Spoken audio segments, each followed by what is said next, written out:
तो फिर परमात्मा नाल किस तरह संबंध जुड़े?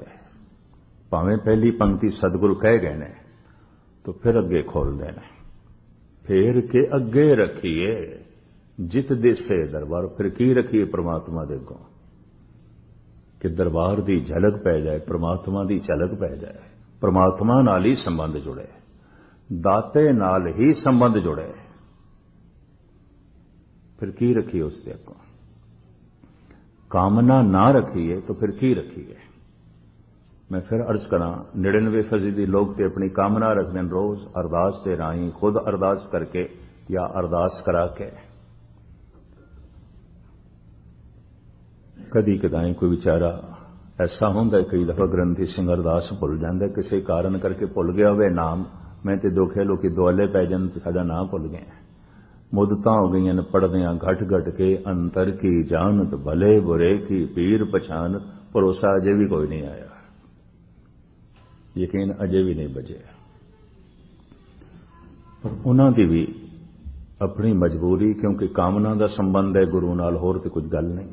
आखे मंगे दे दे, दात करे दातार, फेर के अगे रखिए जित देसे दरबार। फिर की रखिए परमात्मा दे अगों? उसकी झलक मिले, दाता प्राप्त होवे।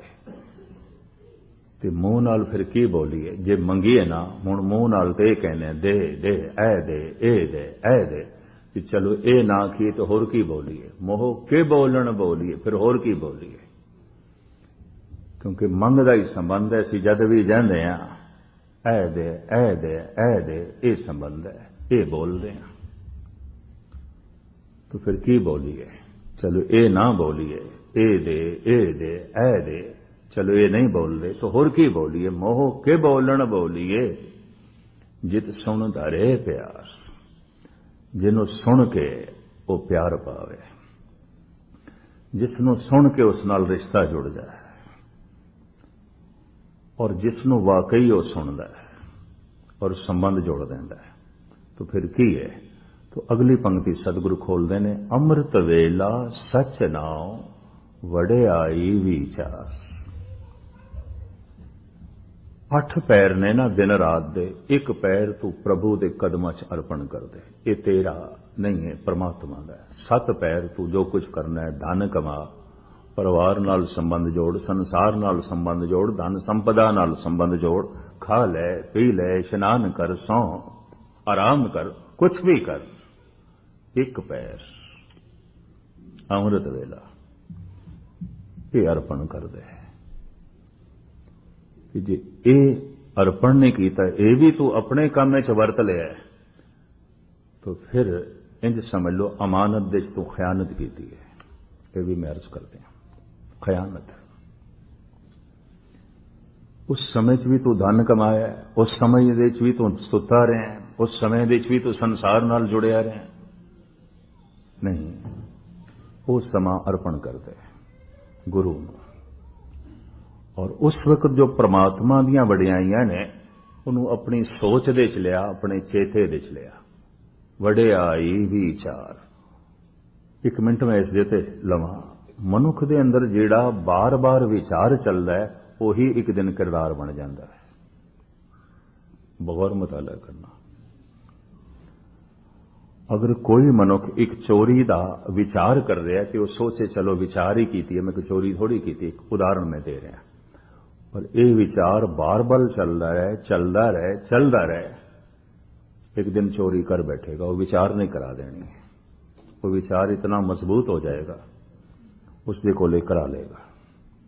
इस वास्ते साहिब कहते ने 8 पैरां दे चों वो एक पैर अमृत वेला, वो तुम गुरु नूं अर्पण कर, वो तेरा नहीं है। और इस विषय दे उत्ते अमृत वेले की महानता दे उत्ते भाई नंद लाल ने बड़े गीत गाए ने, भाई गुरदास जी ते कमाल करते हैं। वो तो कहते ने मैं अपने शरीर नूं जला के खाक बना के उसके कदमां तो निछावर करा जो अमृत वेले उठता है तो गुरु की भगती करता है, परमात्मा का नाम जपता है, मैं उहदे रस्ते च बिछा दिया। ईरानी सूफी संत शेख सादी कहते दुआ कुन बशब चूं गदाया सोज, अगर में को नहीं बादशाही बरोज। ਇਹ ਫਕੀਰ ਕਹਿੰਦਾ ਹੈ, ਜੇ ਤੂੰ ਦਿਨ ਦੇ ਸਮੇਂ ਬਾਦਸ਼ਾਹਾਂ ਦੀ ਤਰ੍ਹਾਂ ਜੀਵਣਾ ਚਾਹੁੰਦਾ ਹੈ ਤਾਂ ਰਾਤ ਦੇ ਚੌਥੇ ਪੈਰ ਖੁਦਾ ਦੇ ਅੱਗੋਂ ਮੰਗਤਾ ਬਣ ਜਾ, ਭਿਖਾਰੀ ਬਣ ਜਾ। ਤਾਂ ਹੀ ਤਵਾਜ਼ਨ ਪੂਰਾ ਹੋਵੇਗਾ, ਤਾਂ ਹੀ ਸੰਤੁਲਨ ਕਾਇਮ ਹੋਵੇਗਾ। ਅੰਮ੍ਰਿਤ ਵੇਲਾ ਸੱਚ ਨਾਮ ਵਡਿਆਈ ਵਿਚਾਰ। ਚਲੋ ਇਹ ਨਾ ਕਰੀਏ, ऐसा ना हो सके, ਅੰਮ੍ਰਿਤ ਵੇਲਾ ਭੇਟ ਨਾ ਕਰ ਸਕੀਏ ਤੇ ਉਸ ਵੱਡੇ ਦੀਆਂ ਵਡਿਆਈਆਂ ਦੀ ਵਿਚਾਰ ਵੀ ਨਾ ਕਰ ਸਕੀਏ, ਕਿਉਂਕਿ ਜਿਹੜੀ ਵਿਚਾਰ ਕਰੀਏ ਇਹੀ ਵਿਚਾਰ ਅਗਾਂ ਚੱਲ ਕੇ ਪਿਆਰ ਬਣ ਜਾਂਦੀ ਹੈ। ਇਹ ਵੀ ਮੈਂ ਅਰਜ਼ ਕਰਦੇ ਹਾਂ, ਉਹੀ ਜੀਵਨ ਦਾ ਆਧਾਰ ਬਣ ਜਾਂਦੀ ਹੈ, ਉਹੀ ਕਿਰਦਾਰ ਦੇ ਪ੍ਰਗਟ ਹੋਣ ਲੱਗ ਪੈਂਦਾ, ਕ੍ਰਿਤ ਦੇ ਪ੍ਰਗਟ ਹੋਣ ਲੱਗ ਪੈਂਦਾ। ਤਾਂ ਪਰਮਾਤਮਾ ਦੇ ਵਡਿਆਈਆਂ ਦੀ ਕੋਈ ਵਿਚਾਰ ਵੀ ਨਹੀਂ, ਇਸ ਵਾਸਤੇ ਵਡਿਆਈਆਂ ਨਾਲ ਕੋਈ ਪਿਆਰ ਵੀ ਨਹੀਂ ਪੈਦਾ ਹੋਇਆ, ਉਸ ਦੀ ਮਹਿਮਾ ਨਾਲ ਕੋਈ ਪਿਆਰ ਵੀ ਨਹੀਂ ਪੈਦਾ ਹੋਇਆ, ਕਿਉਂਕਿ ਵਿਚਾਰ ਕੋਈ ਨਹੀਂ ਤੇ ਅੰਮ੍ਰਿਤ ਵੇਲਾ ਵੀ ਨਹੀਂ। ਲੇਕਿਨ ਇਹ ਚੱਲਦਾ ਪਿਆ ਕਿ ਆਖੇ ਮੰਗੇ ਦੇਹ ਦੇ। तो महाराज कहते हैं इस तरह के कर्मां नाल जिन्हां नाल कामना जुड़ी हुई है, कर्मी आवे कपड़ा है, फिर जन्म होगा, शरीर फिर मिलेगा, फिर जन्म होगा। क्यों? कामना जो कीती है, कामना करके जो कर्म कीता है, तो हुण एक बीज बोया है, फल तक पहुंचण वास्ते ते भविष्य चाहिए रहना, कुछ ते समा चाहिए है।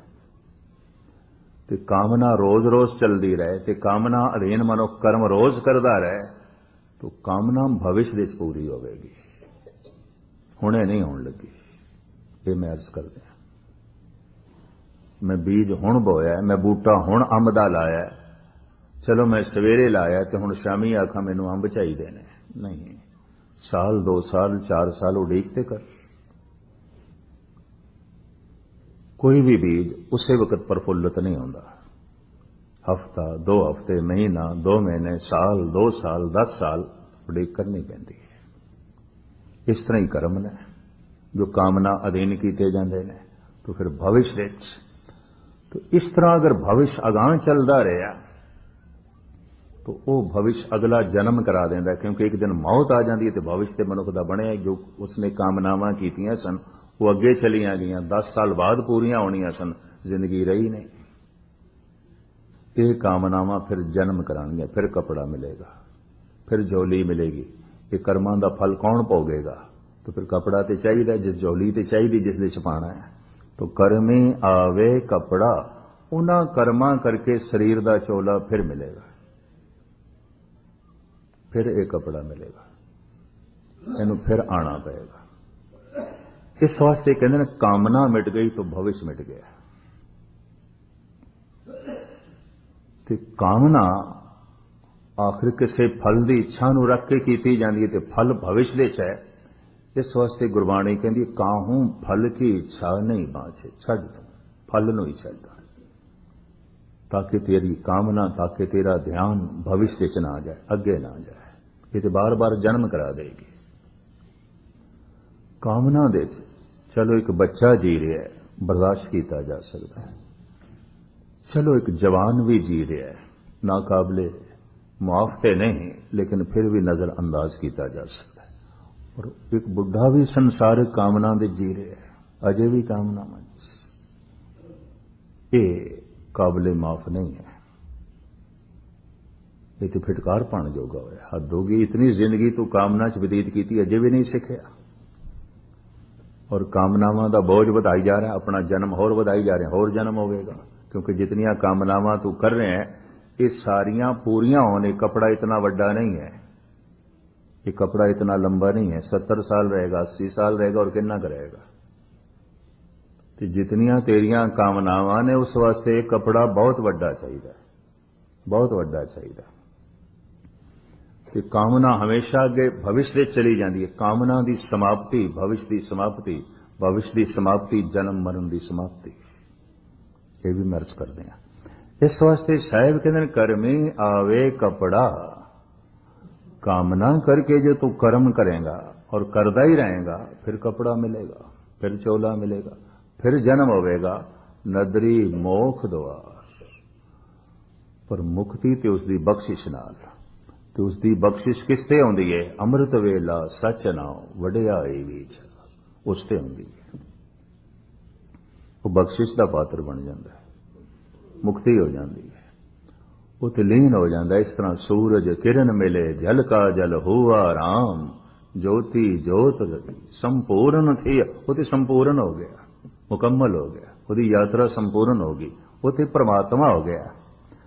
ਜਿਸ ਨੂੰ ਮੋਖ ਦੁਆਰ ਦੀ ਪ੍ਰਾਪਤੀ ਹੋ ਜਾਏ ਤਾਂ ਉਸ ਦੀ ਦ੍ਰਿਸ਼ਟੀ ਕੀ ਬਣ ਜਾਂਦੀ ਹੈ? ਕਿਉਂਕਿ ਮਰ ਕੇ ਮੁਕਤੀ ਨਹੀਂ ਹੁੰਦੀ, ਗੁਰਬਾਣੀ ਮਰ ਕੇ ਮੁਕਤੀ ਨਹੀਂ ਮੰਨਦੀ।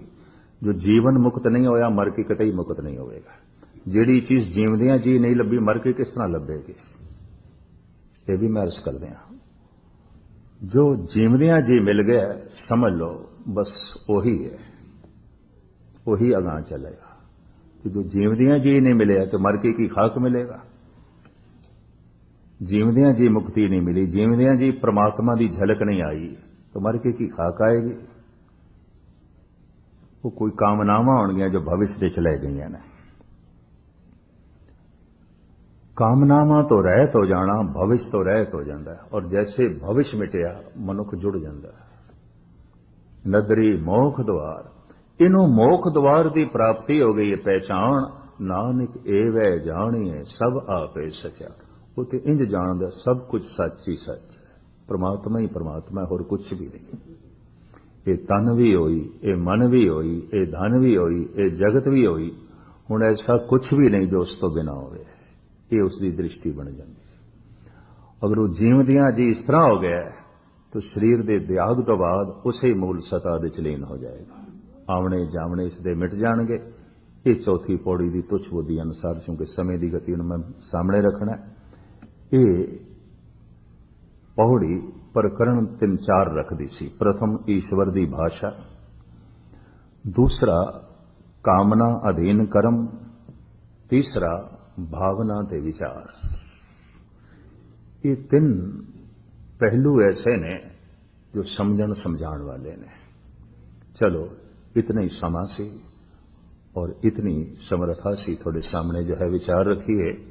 5वीं पौड़ी कल आप जी के सामने रखांगे। थापिया ना जाए कीता ना होए, आपे आप निरंजन सोए।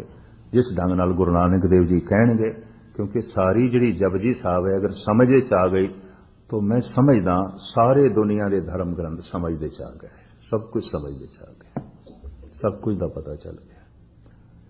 ईश्वर का तत्त सार निचोड़ धन गुरु नानक देव जी महाराज ने इस बाणी विच वर्णन कर दिता है, बयान कर दिता है। और सहजे सहजे मनुख की सुरत नूं उत्थे पहुंचाया, किथे सच खंड वसे निरंकार, उत्थे ले गए।